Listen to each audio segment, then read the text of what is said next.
3 minutes before the most important meeting of my career. My boss stole my voice. Not by interrupting me. Not by talking over me. He simply smiled, unplugged my laptop from the conference room projector, picked it up, and placed it beside his chair. Then he looked me straight in the eye. "Emma, I need you to stay quiet today." I laughed because I honestly thought he was joking. "I'm presenting the financial model." He shook his head. "Not anymore." He picked up the presentation remote and slipped it into his jacket pocket. "The investors don't want too many people talking.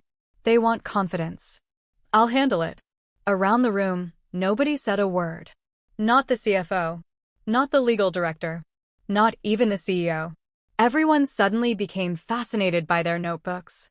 I looked at the 94-slide presentation open on Mark's screen. Every graph. Every financial forecast. Every market analysis. Every risk scenario. Every answer to every difficult question. I had built every single slide. Mark had changed exactly one thing. The title page. Where my name used to be, his name now appeared. I took a slow breath. Understood. He smiled, thinking I'd accepted defeat. What he didn't know was that one person flying in from New York had never planned to listen to him. He had come because of me. Before I tell you what happened next, subscribe to Hidden Truth Chronicles, where every story proves that patience often delivers the sweetest revenge. Now, let's go back 3 months. My name is Emma Carter. I'm a senior financial analyst at Redwood Ventures. I wasn't hired because I knew the right people. I wasn't anybody's daughter. I wasn't an Ivy League graduate. I earned my job the old-fashioned way, by solving problems other people avoided. Around the office, people joked that if Excel could choose a best friend, it would choose me. Even Frank, the security guard, had a running joke. "Emma, when the zombies come, I'm hiding behind you." I laughed. "Why me?" "Because somehow you'd build a spreadsheet proving the zombies were over budget." Even I had to admit, that was pretty funny. But my boss, Mark Sullivan, never laughed at my work. He only laughed when it was time to take credit for it. Mark loved being the smartest person in every room. The only problem, he usually wasn't. He just happened to be the loudest. Whenever a project succeeded, he thanked his leadership. Whenever it failed, he thanked the learning experience, which was executive language for someone else messed up. 3 months earlier, Redwood Ventures received an invitation that changed everything. Atlas Capital, one of the largest investment firms in the country, was considering investing $50 million into our expansion. Winning the investment would double the company's size. Mark walked into my office carrying a thick folder. "Emma, this project is our top priority. I need the best financial model you've ever built." I smiled. "When do you need it?"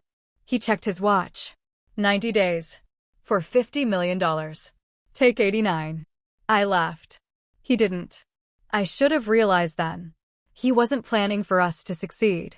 He was planning for himself to be remembered. For the next 3 months, my life became a cycle of coffee, spreadsheets, conference calls, and late nights. While the office lights went out one floor at a time, mine stayed on.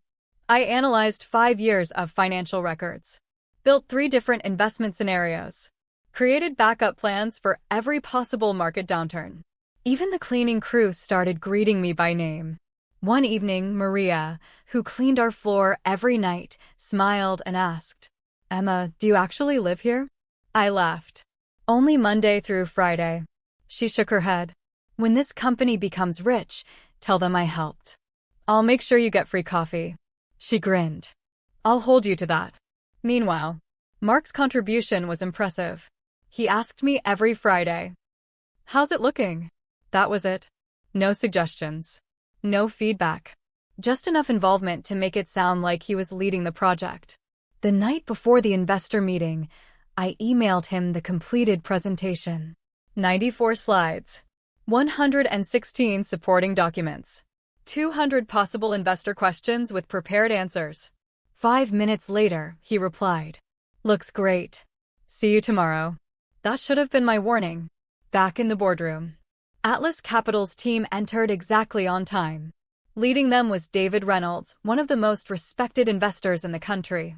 Everyone stood. Hands were shaken. Introductions were made. Mark stepped confidently to the front. Mr. Reynolds, welcome to Redwood Ventures. David smiled politely. Thank you. His team took their seats. Mark clicked to the first slide. Today, we'll show you why Redwood is the ideal investment opportunity. For the first 10 minutes, everything seemed fine. Until David interrupted. Excuse me. Mark stopped. Yes. I have a question. Of course. David looked around the room. I'm looking for Emma Carter. The room froze.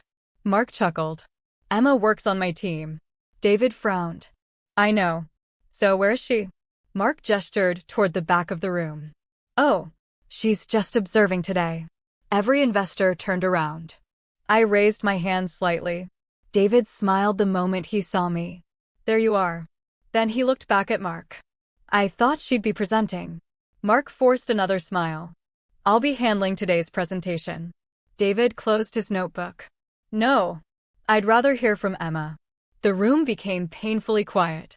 Mark tried to laugh it off. I'm the vice president. David nodded. I'm aware. But according to the research paper I read last year, and the financial model my team reviewed before this meeting, Emma is the one who understands this investment. He paused. So unless something has changed, I'd like her to present. The CEO slowly turned toward Mark. You told me you built the model. Mark swallowed hard. I supervised it. David raised an eyebrow. That's not what I asked. The CEO looked at me. Emma, did you build the valuation model? Yes, sir. The projections? Yes. The risk analysis? Yes. The expansion strategy? Yes.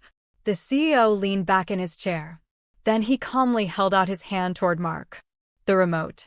Mark hesitated. I said, the remote. You could almost hear his ego shatter as he placed it into my hand. As I walked to the front of the room, I smiled. I hope you'll excuse the delay. Our presentation had a brief identity crisis. Even David laughed. The tension instantly disappeared. For the next 40 minutes, I explained every assumption behind the investment. Not by reading slides, but by telling the story behind the numbers. When the questions came, they came fast. What if interest rates increased? Answered. What if shipping costs doubled? Answered. What if the acquisition failed? Answered. Every response was backed by data. Every number had a reason. When I finished, David looked at his team. I don't have any more questions. One investor smiled. Neither do I. Another closed his folder. I think we've heard enough. David stood and extended his hand to the CEO. Congratulations. Atlas Capital is prepared to move forward with a full $50 million investment. The room erupted into applause. But David wasn't finished. He turned to the CEO.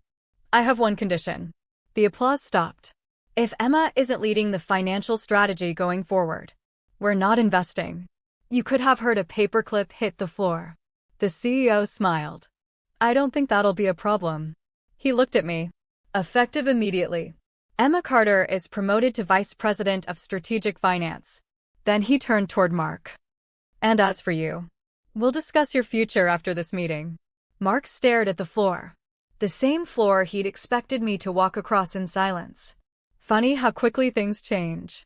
Sometimes revenge isn't raising your voice. Sometimes it's letting the truth speak so clearly that everyone else falls silent.